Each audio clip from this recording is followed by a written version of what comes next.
Good morning, student. Welcome to St. Angel's online classes from home. Dear student, today we have chapter number 10, the ceremony at Banaras. So, dear student, we have completed the first part of this chapter. Let's complete this chapter in the second part. Before going to the second part, let's have a small revision. As we came to know, the lady Kissa Gotmi, she had only son and he died.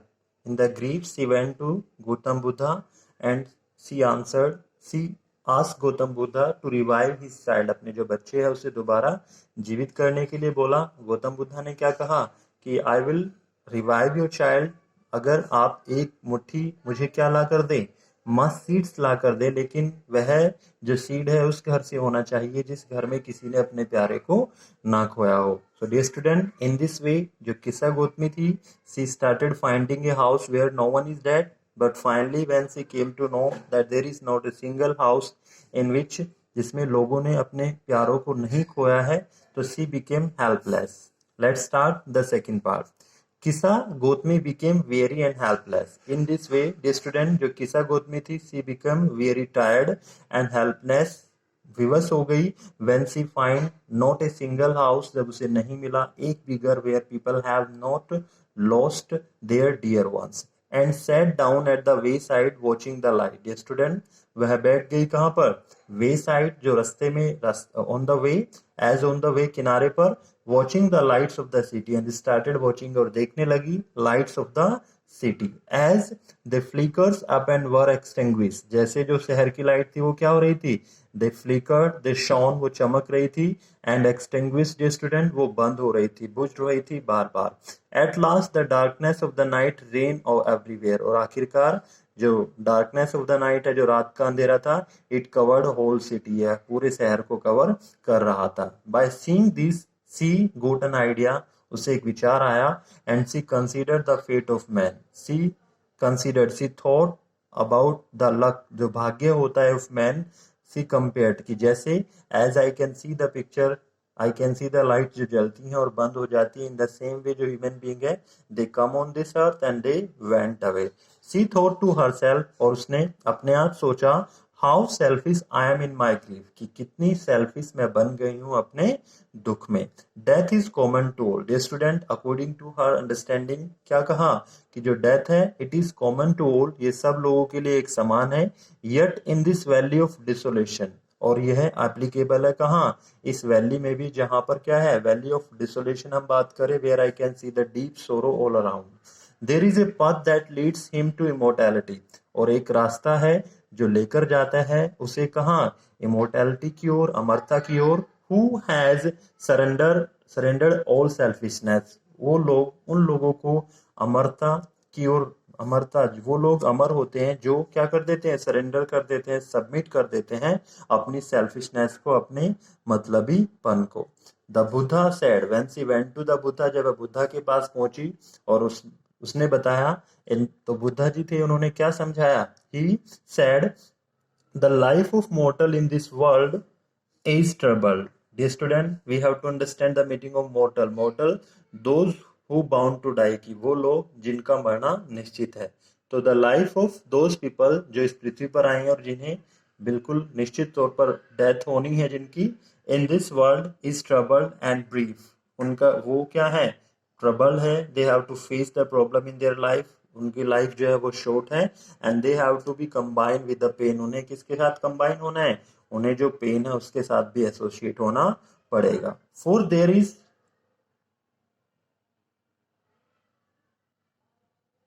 Not any means by which those that have been born. The student कहते, जो गौतम बुद्धा हैं, वो समझाते हैं कि there is not any mean, यहाँ पर कोई भी ऐसा साधन नहीं है. Those that have been born, की जो जन्मे हैं, जिनका इस पृथ्वी पर जन्म हुआ है, कैन अवॉइड डाइंग, वो क्या कर सके? वो मरने से अपने आप को बचा सके.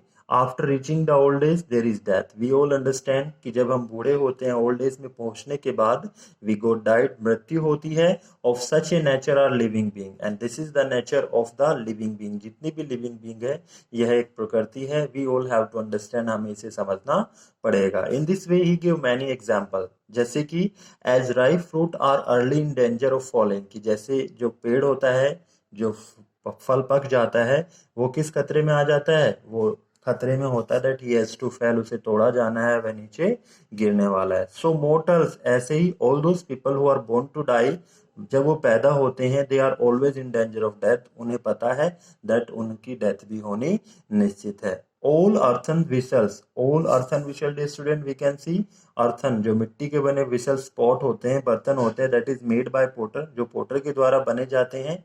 एंड इन बीइंग ब्रोकन, उनका भी अंत कैसे होता है, उनका भी अंत टूटकर ही होना है। So is the life of mortal, और ऐसे ही जीवन है किनका, all those people who are bound to die, जिनको मरना है, जो इस पृथ्वी पर आए हैं, उनका अंत भी निश्चित है। बोथ यंग एंड एडल्ट, चाहे वो यंग हो या वह बूढ़ा हो, both those who are fools, और वो ही दोनों वो लोग जो क्या हैं, फूल्स जो मूर्ख हैं, दोज हु आर वाइज, और वो लोग जो अपने आप को वाइज बोलते हैं, भले ही वो बूढ़ा हो या जवान हो, मूर्ख हो या ज्ञानी हो, everyone has to die on this earth. All fall into the power of death, everybody has to go to the death, हर किसी की क्या होनी है, मृत्यु होनी है। All are subjected to death, and we can say every single human being that is living on this earth, he or she or it has to die.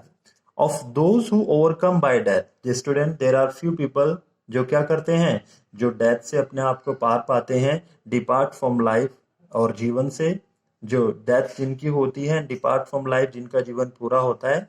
A father can not save his son, अगर हम बात करें, एक पिता है जो अपने बच्चे को नहीं बचा सकता। नोर किन्समैन, रिलेटिव होता है देयर रिलेशंस, और कोई भी रिलेटिव अपने किसी रिलेटिव को नहीं बचा सकता। Mark, we have to understand while relative are looking on the lamenting deeply, जब हम देखते हैं कि हमारे जो रिलेटिव्स होते हैं, they are lamenting, lamenting the student, they are grieving, they are showing sadness deeply, one by one mortal are carried off, जो एक के बाद एक जो मोर्टल है, जब वो क्या रहते हैं, they got died, like an ox that is led to the slaughter, जैसे कि एक ऑक्स होता है जिसको पता है, जो एक बैल है, उसका अंत कहाँ पर होना है, he has to go to the slaughter house, उसे कहाँ जाना है, कसाई खाने में जाना है, और वहां पर उसकी मृत्यु होनी है। So the world is afflicted with the death, so इस तरह से डियर स्टूडेंट, जो वर्ल्ड है, it is affected with the death and decay, इसमें डेथ और जो डिके है, it is the compulsory part of this. Therefore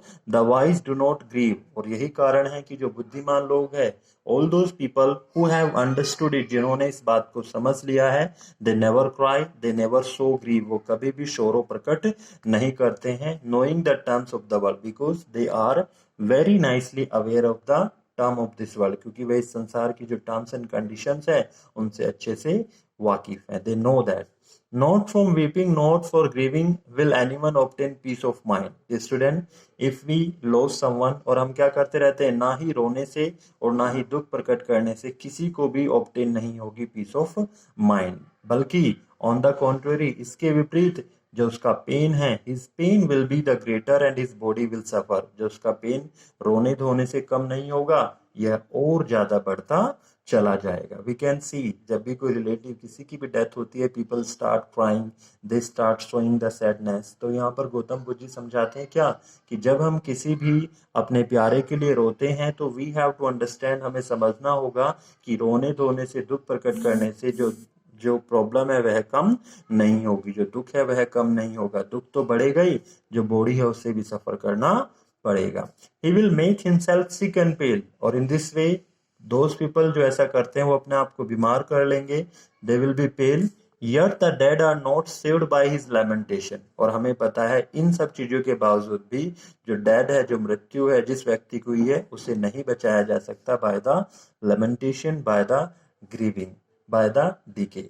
He who seek peace should draw out the arrow of lamentation, वह व्यक्ति जो ढूंढना चाहता है, want to peace in his life, he has to understand, उसे समझना होगा, he had to draw out, उसे निकालना होगा, the arrow of lamentation.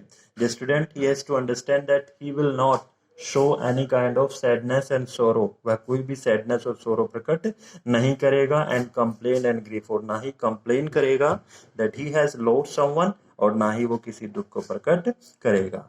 He who has drawn out the arrow, और we can see there are lots of people जो इस बात को समझ चुके, जिन्होंने इस जो एरो को है निकाल लिया है, दे हैज बिकम कंपोज्ड, उन्होंने अपने आप को क्या कर लिया है, कंट्रोल्ड कर लिया है, they have become controlled, will obtain peace of mind, वो लोग जो इस बात को समझ गए हैं। There are lots of people on this earth जिन्होंने इस बात को समझ लिया है कि अगर कोई प्यारा हमारा चला जाता है तो रोने या धोने से वह वापस नहीं आता। We have to understand the terms of the world, हमें प्रकृति के इस टर्म्स को क्या करना पड़ेगा, समझना पड़ेगा। He who has overcome all सोरो विल बिकम फ्री, और वह व्यक्ति जो इन सब दुखों से पार पा सकता है, जिसने इन सब चीजों को जान लिया है, वो क्या बन जाएगा, he will become free from sorrow and be blessed, वह इन सब दुखों से मुक्ति पाएगा। and he will be blessed, जैसे कि हम समझते हैं blessed a person जिसको भगवान ने, the one who get blessing, जो भगवान की blessing प्राप्त कर रहा है। Dear student, in this way the chapter the sermon at Banaras is completed, as we came to know that in this chapter there are a very nice moral, very nice preach जो deliver किया गया, उपदेश जो deliver किया गया गौतम बुद्ध के द्वारा, to make understand, लोगों को समझाने के लिए कि जो डेथ एंड डिके है, it has been decided by the God, who ever coming on this earth he has to die someday, so we should not, so हमें क्या नहीं करना चाहिए, we should not be so sad, जैसे कि कौन थी, एज किस्सा गौतमी, जैसे कि किस्सा गौतमी थी। After losing her son she became so disturb that she wants her dead son to revive, वह चाहती थी कि कोई उसके मरे हुए बच्चे को जीवित करे। बट व्हेन शी एक्सपीरियंस, जब उसने खुद जाकर अनुभव किया, that there is no one in this world, there is not a single family in this world, in that village, who has not lost their dear one, whether they have lost their son, their father, their children. So she came to know that it is not happening with her, ये उसके साथ ही नहीं हो रहा है, it happens with everyone। और उसी बात को गौतम बुद्ध ने बड़े अच्छे से समझाया। Dear student, thank you, we have completed this chapter, hope you will enjoy this one, have a nice day।